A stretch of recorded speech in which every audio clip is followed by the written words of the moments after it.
I is a bad man and a Catwoman battle thing. So yeah, everybody rise is Pavel and Evans. Alex, man. Здравейте, аз съм Зара, вие гледате Music Space TV. До мен са Венци и Павел, които направиха нова съвместна много готина песен, която се казва Батман. Защо точно Батман? Сега ще разберем от тях. Аз ще разказвам или той да разказва. Смисъл, значи ситуацията се случи пак на Прима Виста, разбира се. Отидохме в павката, той живееше с едно момиченце тогава по това време, което беше по течение на обстоятелствата с факин потник на Батман.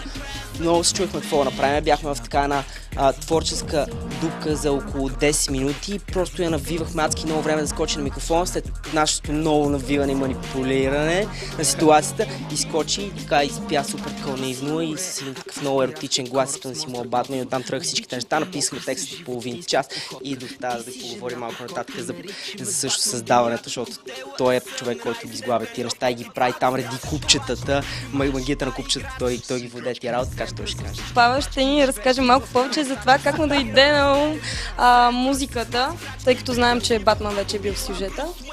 Музиката си идва от само себе си, просто сядам, отпускам си и правя това, което ми доставя удоволствие. Един път става, друг път не става, напоследък повечето пъти става.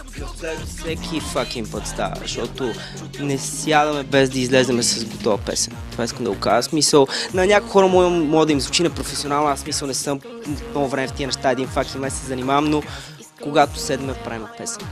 И това е заради него и заради това му умение просто да влиза в ситуацията, да чувства енергията му, аз да чувствам енергията както той чувства и просто създаваме нещо. А това е много важно, хора, имаме адски много създателна енергия и тази създателна енергия трябва да се насочва към такива хубави неща, каквото е изкуство. А вие сте започнали да работите заедно скоро, от кога се познавате всъщност? Колко 4 месеца останаха? 4 месеца максимум на Вселената, запознаха ни Ангелика и Мирката, най-яките хора на Вселената, да. Един огромен балкон, точно съвършената ситуация, в която двама артисти могат да преплетат пътеките на съдбите си и да решат да работят заедно.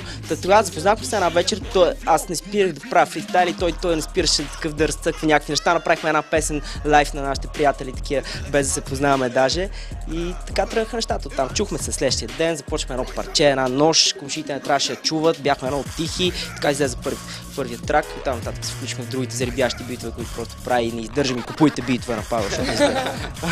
Ами това бяхме ние, Венци, Зара и Павел. Слушайте тяхната нова песен Батман само в Music Space TV.